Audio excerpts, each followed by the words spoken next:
আসসালামু আলাইকুম। আমরা আজকে জানব হোমিওপ্যাথি কী এবং হোমিওপ্যাথির জনক সম্পর্কে বিস্তারিত। তো 1796 সালে জার্মান চিকিৎসক স্যামুয়েল হেনিম্যান হোমিও চিকিৎসা আবিষ্কার করেন। হোমিওপ্যাথ নামে পরিচিত এই চিকিৎসকরা বিশ্বাস করেন যে পদার্থ সুস্থ মানুষের মধ্যে একটি রোগের উপসর্গ সৃষ্টি করে, সেই একই পদার্থ অসুস্থ মানুষের মধ্যে একই ধরনের উপসর্গ নিরাময় করতে পারে। এই মতবাদকে বলা হয় সিমিলিয়া সিমিলিবাস কিউরেন্টা বা সদৃশ্যকে আরোগ্য করে। হোমিওপ্যাথি ওষুধকে রেমেডি বলা হয় এবং হোমিওপ্যাথিক ডায়ালোশন ব্যবহার করে ইহা তৈরি করা হয়। এই প্রক্রিয়ায় হোমিও চিকিৎসা প্রক্রিয়ায় নির্বাচিত পদার্থ বারবার মিশ্রিত করা হয় যতক্ষণ না চূড়ান্ত পণ্যটি রাসায়নিকভাবে দ্রবণীয় থেকে আলাদা হয়। আমরা জেনে নিই স্যামুয়েল হেনিম্যানকে। Christian Friedrich Samuel Hahnemann German চিকিৎসক। উনি 10 এপ্রিল 1755 সালে জন্মগ্রহণ করেন এবং 2 জুলাই 1843 সালে মৃত্যুবরণ করেন। জার্মানির চিকিৎসা বিজ্ঞানে উনি একজন অ্যালোপ্যাথিক চিকিৎসক ছিলেন। তিনি পরবর্তীতে হোমিও চিকিৎসা আবিষ্কার করেন। 1805 সালে তিনি হোমিওপ্যাথিক চিকিৎসা চালু করেন। 1810 সালে চিকিৎসা নিয়মাবলী সংক্রান্ত গ্রন্থ Organon of healing art German ভাষায় প্রকাশ করেন।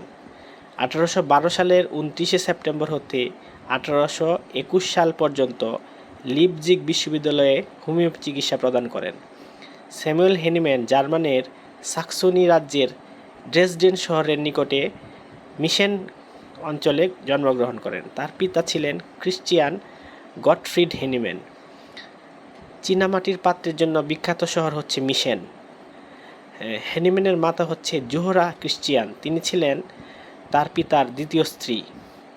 শিক্ষা জীবন। স্যামুয়েল হেনিম্যান বাল্য শিক্ষা ও লেখাপড়া হাতে করে হয় মায়ের কাছ থেকে। 1767 সালের 20 জুলাই 12 বছর 2 মাস 10 দিন বয়সে মিশেন টাউন স্কুলে ভর্তি করা হয়। পরবর্তীতে তিনি হিপোক্রেটিসের লেখার সাথে পরিচিত হওয়ার পাশাপাশি ল্যাটিন গ্রিক ভাষা আয়ত্ত করেন।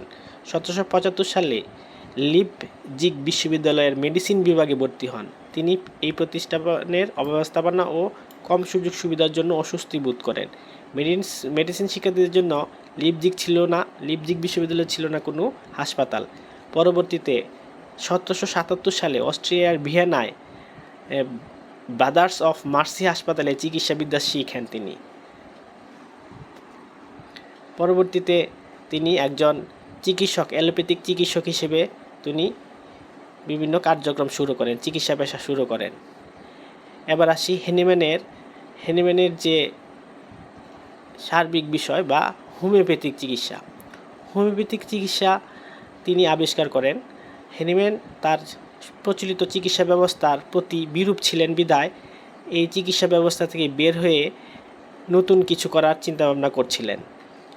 অ্যালোপ্যাথিক চিকিৎসা বিষয়গুলি ছিল ক্ষতবিক্ষত, তার মনে হৃদয়কে ক্ষতবিক্ষত করছিল, তাই তিনি বিকল্প চিন্তাভাবনা করেন। 1784 সালে অ্যালোপ্যাথিক চিকিৎসা পেশা ছেড়ে দেবার পর হেনিম্যান লেখনী অনুবাদকের কাজ হিসেবে তার জীবন নির্বাহের পাশাপাশি বিভিন্ন ওষুধে বর্ণিত চিকিৎসার অসঙ্গতি বের করারও কাজ করেন। ডক্টর হেনিম্যান তার জীবদ্দশায় হোমিওপ্যাথির সংস্কারে বিভিন্ন ধরনের কার্যক্রম হাতে নেন। এরই পরিপ্রেক্ষিতে বর্তমান হোমিওপ্যাথি বিদ্যা চলে আসছে, যা হোমিও চিকিৎসা নামে পরিচিত।